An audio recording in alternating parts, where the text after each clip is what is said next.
kahit ano man ang mangyari. Ayutan ko ang palakpakan at respeto nyo. Kapag hawak ng tumutunog ng microphone, kablag nakakulong sa kamay parang di makukot. Ay parang mantas na tira ko ang matutupot. Ang alinya kong sinulat, ginamit ang panulat. Nagsimulang magulat, ang lahat ay nagulat. Sa kanya nanggagaling mula sa itaas, ngunit sa'yo pinaabot, ikaw ang nagbukas. Sa akin ay nagturo, ipunay nakatas. At kung paano di matito sa masukal na landas. At ibigay na usap, ako'y nahihiya, parang nananaginip, ika'y tuwang-tuwa. Kaya't sa gabi ako'y palaging nakatulala. Kaya't sa gabi ako'y palaging nakatulala.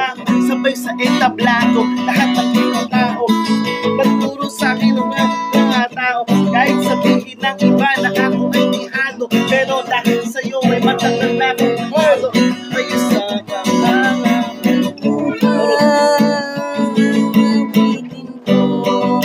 na may bagong mundo, naalay ko sa'yo. Tanging nais lang ay mapakinggan ang awitin ko.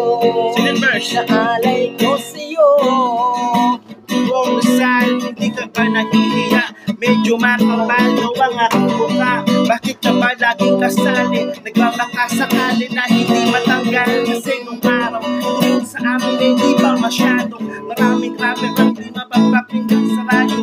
Kasi siguro na iba pa noon ang uso, ngunit lahat ng kanta mo ay aking kabisado. Pag-uon sa midnight,